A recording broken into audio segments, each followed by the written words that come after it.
I apologise in advance for the repetition. This is necessary because I have to try to overcome things that are very deeply ingrained into our psyche. The first illusion to understand is money. I'm sure you all think that you know what money is, but I need to show you as best I can that in fact you have absolutely no idea. Deep down in your common sense you'll know that money is the cause of most of your problems in life. Deep down you'll be wondering why that is so. So let me explain to your deep down common sense. Money is an illusion. It does not exist. It's a grand deception, deliberately contrived to control you. And that's why your common sense doesn't like it and keeps questioning the situation. And before you start laughing your head off, those were perfectly true statements and said in all seriousness. And it is serious, because everyone is going around scrabbling for it day after day, and they are actually chasing rainbows, chasing nothing more than dreams or mythical creatures, as we shall see. I mean, is it worth dying for the sake of mythical creatures? Well, what does your common sense tell you? Does your common sense tell you it's worth going to war just because you're chasing a rainbow? Yes, that's how serious it is. Is it worth jumping out of the window of a tall building because of an illusion? Is it worth being pulled over by the police, treated like a sack of coal, handcuffed, thrown into the back of a van, literally, carted off to a nick, strip searched, bullied around, you know the score, just for the sake of some wild-eyed delusion? What does your common sense tell you? Everyone and everything lives and has always lived, or at least tried to live, from birth to death, under this absurd illusion. Yes, it's pretty serious. And I hope you'll see that this illusion is fairly easy to expose. To understand money, you have to understand the difference between money and cash. And by cash, I mean coins and banknotes. You have to ask yourself a few simple questions. First of all, what exactly is money? And what's the difference between money and cash? And the next question is, where does money come from? In other words, who creates it and how is it created? And the last question is, how does money get into circulation? Now, I can answer these questions. The thing is, can you? Once you've answered these questions correctly, the illusion is there for all to see. So, what is money? Well, first of all, another name for money is credit, or debit, if you wish. Now, how can I say that? Well, what is a balance sheet but columns for sums of money headed debits and credits? Well, show me a credit. I'm afraid you can't, for the simple reason that credit is just an idea. The dictionary definition of credit is faith placed in something. Look it up. Where are your faiths kept? I think the answer to that is in your head, isn't it? Well, of course, you can show me a bank statement with columns for credits and debits, but with respect, they are just printed numbers on a sheet of paper. Printed numbers that have come from a computer database run by your bank. They are just printed numbers that represent your bank's idea of your credit with them. Your bank's idea, their idea, nothing more than their idea. And where are ideas kept? Well, they're kept in your head, in their heads. But ideas are not kept anywhere else. Ideas are not real. They are dreams, concepts, beliefs, nothing more, mythical creatures. Your bank is saying, we believe your credit is such and such. That's what your bank statement is saying, and because it's a statement from a bank, you immediately believe the same thing. Because it's from a bank, so it must be right. Well, we all know that banks can make mistakes, but that's not the point. The point is, whatever it says on the statement, it's not cash, and it's only a belief. Or what is cash? Well, that's pretty easy. It's the way the belief is turned into something you can pick up, feel, hand around, and whatever, or put in your wallet and purse. Because money is nothing more than an idea, a belief. It needs tokens to enable it to be given from one person to another. So cash is just tokens. And it's easy to understand that money and cash are nothing like the same thing when you remember that 93% of all so-called money is never turned into these tokens, but simply resides represented by numbers in a computer database. Cash has no more value than fruit machine tokens or supermarket vouchers, etc. The only difference is, as far as money is concerned, its tokens in the form of coins and banknotes are officially recognised by the government and therefore called legal tender. But that doesn't mean they are anything more than just tokens. Tokens that represent an idea. Tokens that represent an illusion. Can this be proved? Well, yes, it can. And that's fairly easy to do by answering the second and third questions. How is it created? And how does it get into circulation? Well, who creates money then? Do you? Do you think I do? I'd be quite surprised if it was you, and I can assure you it isn't me. Do you know anyone who has the ability to create money? Have you ever known anyone like that? So what does your common sense tell you? Perhaps it reminds you that there is such a thing as the Royal Mint and something called the Bank of England, and that the name of the Bank of England is printed on every banknote. Does your common sense tell you that? Well, mine does. So what does that mean? I think it's more than likely it means that money is somehow created by the Royal Mint for cash coins and by the Bank of England for cash banknotes, doesn't it? Officially created by them. Tokens are official if they are created by the Royal Mint and the Bank of England, and only by them. If the tokens are created by anyone else, they are called counterfeit. Is that not so? But who says how much they can create? Who controls how much is created? And when it's created, where does it go? And how does it get to you and I? Well, these are stupid questions, aren't they? I mean, it just happens, doesn't it? I mean, do we really want to know the answer to these questions? Is it better to get bills, endless bills, need a better job, need more pay, got to pay the mortgage, got to pay the rent, my kids need bigger shoes? Oh, where does it ever end? Isn't that so much better than trying to answer my stupid questions, as in, hang on a minute, how is money created and where does it come from? Who the hell is in charge? And why don't I know that? Because if I knew, I might be able to go and get some in order to solve all my endless money nightmares. Well, what does your common sense tell you? Well, mine tells me I'd like those questions answered, please. I'd like to know what's really going on here. I actually think I should have had all this explained to me at school. You see, my common sense also tells me that there's a so-called government agency that has never sent me a bill in my whole life. All the other government agencies have, but not the one I have in mind. And that makes me wonder how this agency can exist without demanding money with menaces. The agency I have in mind is called HM Treasury. They have never sent me a bill. There's another government agency these days called HM Revenue and Customs who have done nothing but send me bills for most of my life, or got my employers to do it automatically on their behalf. Well, that's a bit weird, isn't it? One government agency never wants money and another that never stops demanding it. My common sense tells me that by its very name, HM Treasury is the government agency that creates money, and that it is the overall authority that controls the Royal Mint and the Bank of England for the issuing of tokens.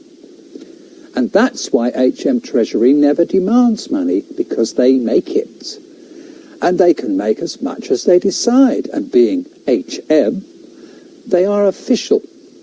That's what my common sense tells me. How about you? Oh, but hang on. HM Revenue and Customs is also an HM, so they are also official. So why can't HM Revenue and Customs get all the money they would ever want from their good mate, HM Treasury. Why do they need to bother you and I with income tax, inheritance tax, capital gains tax, stamp duty, VAT, you name it, tax? You need to think very hard about that, simply because the answer is, well, they could easily do that. There's absolutely no practical reason why they don't. But they don't. And the reason why they don't is because they want to control you. And the reason why I say that is simply because it's the only possible answer, as I'll explain. Don't forget, they've already controlled everyone into thinking that money is real when, as I've already explained, it is nothing more than an idea. It's a very short step to pushing that control one step further and thereby controlling most of your thoughts, focusing them on this money illusion 24/7. Not so? Oh, well, it won't be so when you can show me a credit or a pound sterling. And that isn't a token representing a credit or a pound sterling. Only then will it not be so. Only when you can show me the real thing will it not be so. Until then, it most certainly is so. Always has been, always will be. No, no, no, that's just a piece of silver. That's just a small chunk of gold or bronze. That's just pieces of metal. That's just a piece of paper with some printing on it and a splash of silver ink. Show me a pound sterling and you win the argument. Until you do, I win the argument. Go on, try it. Go to the Bank of England with a fiver in your hand. Say, you promise to pay the bearer on demand the sum of £5. See what they say. Go on, try it. You want to know what they do? They lock all the doors and call the police. What they don't do is pay you a sum of £5 because the sum of £5 does not exist. The banknote represents the idea of £5 and they can't pay you an idea. What would paying you an idea be? Well, a bit of someone's brain. I mean, what else? No one has or could ever actually seen a sum of £5. All they have ever seen are notes promising it. They can only keep you under control by keeping you under the illusion of the money promise, such that you think it's real and that you need to buy things instead of just taking them, and that, as far as you know, you must work for it. This keeps you working and therefore under control. The money must come from HM Treasury, pass through you and back to HM Revenue and Customs in order to make sure your nose is constantly against the grindstone. By going direct between HM Treasury and HM Revenue and Customs, there would be no governmental control and people would be free from drudgery. In point of fact, since the monetary system is nothing more than a belief system, there's absolutely no need for it. And therefore, no need whatsoever for HM Treasury and HM Revenue and Customs in the first place. Nor the DVLA, nor the councils and all the rest.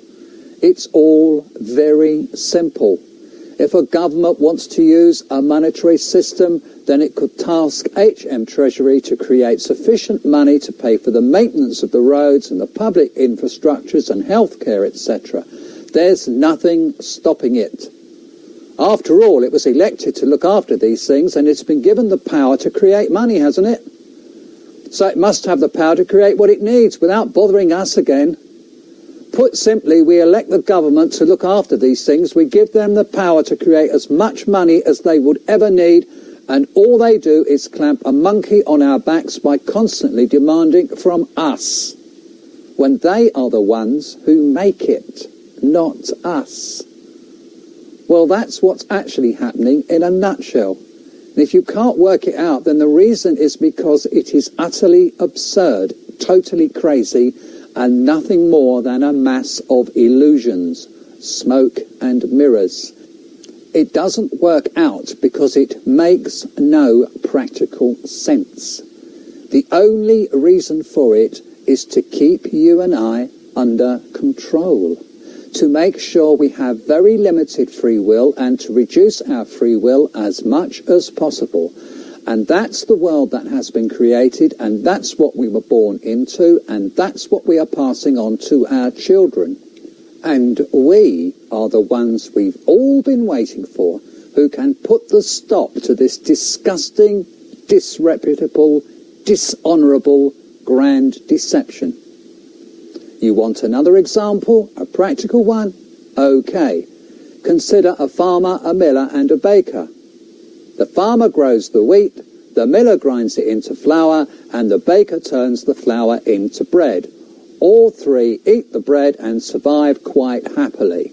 Now, why precisely does that situation need the introduction of methods of payment?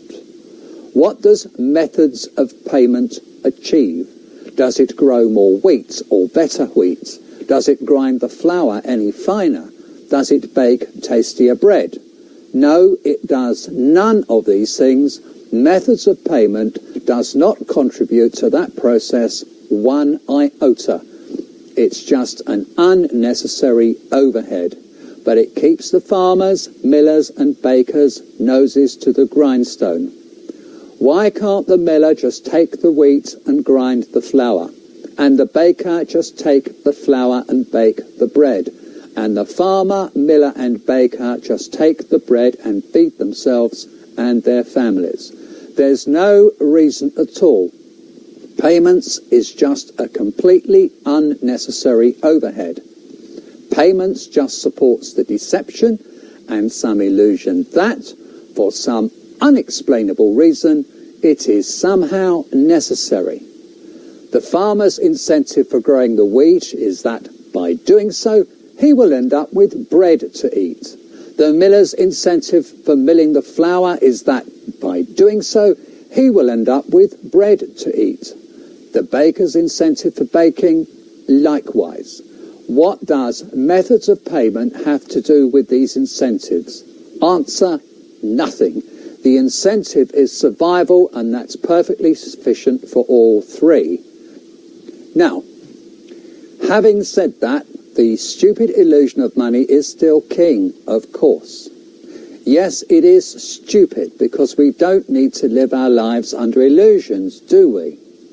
Does your common sense say that you need to live under illusions, or does it tell you that living in the real world is best? But the money illusion can only be got rid of when the majority understand how they have been so totally fooled, and get seriously upset about that and realise that simply taking whatever you need is the right way. But you have to remember, as I said, taking what you need, but not being a glutton. If everyone, that is, everyone, were simply able to take what they needed, whenever they needed it, it would be impossible to be a hoarder or a glutton, because there would be absolutely no point.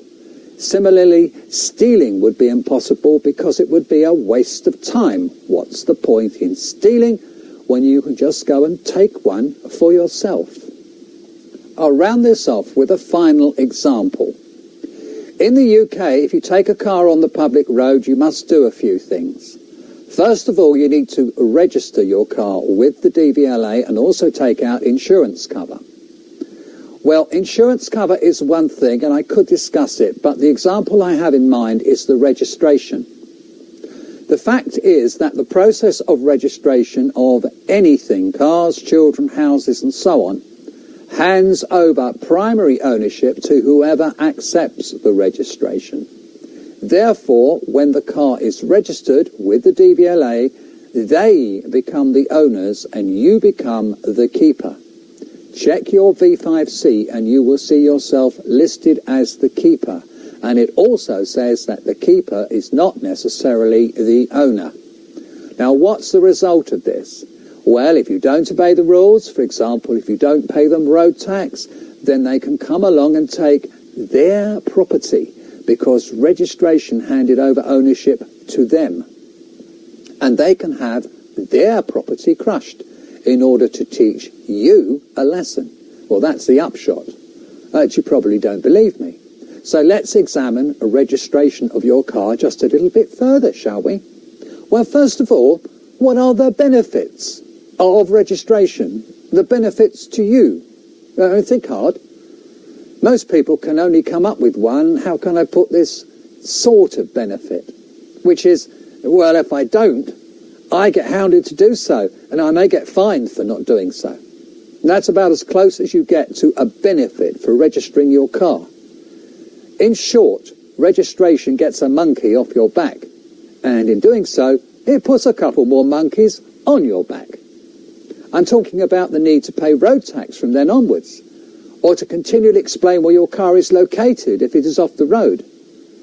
Now, does registering your car make it more valuable? If you sell it, does it enhance the value?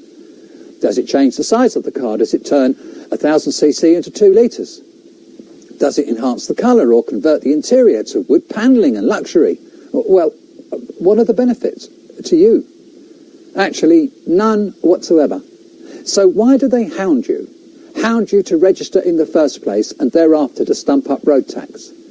If the car is your own property, why should you pay endlessly for the use of it?